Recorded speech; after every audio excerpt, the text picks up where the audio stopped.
আর এলাকা যদি ভালো রাখতে পারি তাহলে সারা বাংলাদেশ ভালো রাখতে পারবো।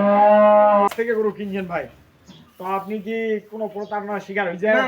হ্যাঁ না। দর্শক আসসালামু আলাইকুম, এগ্রো থেকে আজকে আমার একটা গাভীর ডেলিভারি হবে। আর এটা আমার এলাকার এক ভাই নিছে। কেন নিছে উনি ওনার কাছ থেকেই শুনবেন। আর উনি আমাদের তো শতাবগঞ্জে অনেক খামার আছে, আমার কাছে কেন বারবার গাভী কিনে সেটা ওনার কাছেই শুনবেন। এই যে সদ্যে বড় ভাই, এই যে উনি আজকে 2 দিন ধরে আমার এখানে আসলো, ওনার গরু দিতে পারতেছি না, তো ওনার এই ধরনের গরু দরকার। যাক দিয়ে দিলাম। হ্যাঁ, আমি গরুটা কিনলাম ভাই গরু ভাইয়ের কথা মতোই কিনলাম গরুটা। হ্যাঁ, আচ্ছা এর আগে যে আপনি আমার কাছ থেকে গরু কিনছেন ভাই, তো আপনি কি কোনো প্রতারণার শিকার হয়েছে? হ্যাঁ না। আপনার এই যে আমি এই গরুটা দিলাম, ভাইকে বলে দিছি 13 থেকে 14 কেজি দুধ। যেটা নিছি সেটা কোথার সাথে কাজের মিল আছে। হ্যাঁ, এর আগেরটা আমি বলে দিয়েছিলাম 13-14, ওইটা ওই বিয়ানে 13-14 পাইছে, 15 পাইছে। এই যে আবার বাচ্চা দিছে, ওইটা আবার এখন দুধ বেশি, 16-17 দুধ। এখন গরুটা শোনেন, গরুটা হবে নিজের কাছে। আমি যেটা দুধ দেখা দিলাম, আপনারা যদি ঠিক মতো যত্ন করতে পারেন দুধ ওইটা থাকবে, বাড়বে। আর যদি আপনি যত্ন না করতে পারেন, আর গাভী গরুর সব থেকে মেইন হচ্ছে ভাই ঘাসটা, কি ভাই? যদি ঘাসটা পরিপূর্ণ দেওয়া যায়, পরিপূর্ণ ঘাস দানাদার ঠিক মতো পড়ে গাভী গরু, ওটা দুধ দিতে বাধ্য। আর যদি উনি খাওয়া দাওয়া ঠিক না পায় তাহলে ও কোথা থেকে দেবে? কারণ ওর যে এটা শরীর, ও এই খাবারটা শরীরে উৎপাদন করে, তারপরে দুধ তৈরি করে। এখন ও যদি খাওয়া না পায়, ও দুধ কোন থেকে উৎপাদন করবে আর আপনাদেরকে দিবেই কি? এই জন্য জাতমান দেখে আপনারা গরু কিনবেন। এই যে বাচ্চাটা দিছি, বাচ্চাটা দেখেন কি জাতের বাচ্চা। ভাই কিন্তু এই বাচ্চাটা খুব পছন্দ করে। বাচ্চাটার জন্য উনি আমার টার্গেট, উনি ভবিষ্যতে খামার রেডি করবে। এই জন্য বকনা বাছুর দেখে নিল।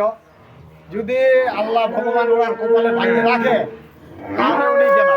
এর জন্য আমি বেশ কিছুদিন আসলাম এবার। এবার উনি আমার খামারে প্রায় 3 দিন আসছে, কিন্তু ওনার মনের মতো গাভী হচ্ছে না। গাভী হচ্ছে বড়, অত বড় গাভী বের উনি পছন্দ করেন না। একদম ছোট হচ্ছে, মাঝারি হচ্ছে। এটা নিলাম, এই ভাই এটা পছন্দ হয়েছে।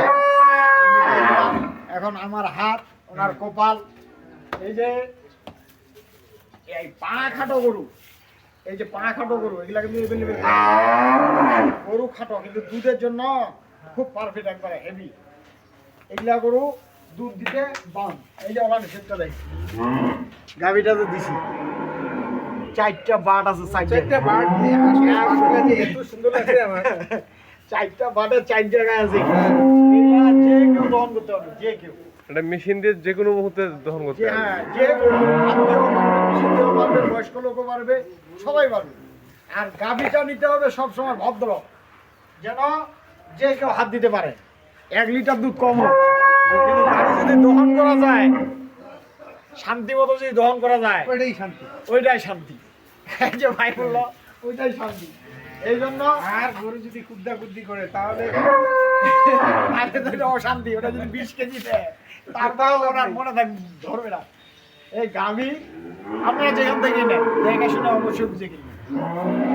গাভীটা জাত দেখতে হবে, বয়স দেখতে হবে, বাচ্চা দেখতে হবে, দুধ দেখতে হবে, তারপরে গাভীটা ক্রয় করবেন, আপনারা ঠকবেন না। আর যদি আপনি 81 খালি দুধ দেখে নেন, আমি বাদ দিয়ে এই গাভীটা অন্য খামারে দুধ বলবে 20 কেজি দুধ বলবে, কিন্তু আমি তো ওইটা কখনো বলতে পারবো না। কেন? আমি সবসময় ক্লিয়ারলি দহন করে তারপরে গরুটা ভিডিও দেই, প্যাকেজ দেই, তারপরে গরুটা বিক্রি করি কাস্টমারের কাছে। আর গরু খালি কিনে আনে আমি খালি বললাম এটা 30 কেজি 25 কেজি, ওগুলো কোনো লাভ নেই। ওগুলো টেম্পোরারি ব্যবসায়ী, টেম্পোরারি। আমাদেরকে কিন্তু ব্যবসা করতে হবে, যেটা বাস্তব, যেটা আছে ওইটাই বলতে হবে। আর বেশি কিছু বলি না। আমার নাম্বার হচ্ছে 01713189363। আর এলাকা যদি ভালো রাখতে পারি তাহলে সারা বাংলাদেশ ভালো রাখতে পারবো। আর যদি এলাকায় আমি না ভালো থাকতে পারি তাহলে বাংলাদেশের কোথায় কি ভালো রাখবো? এটাই হলো বাস্তবতা। আল্লাহ হাফিজ, আসসালামু আলাইকুম।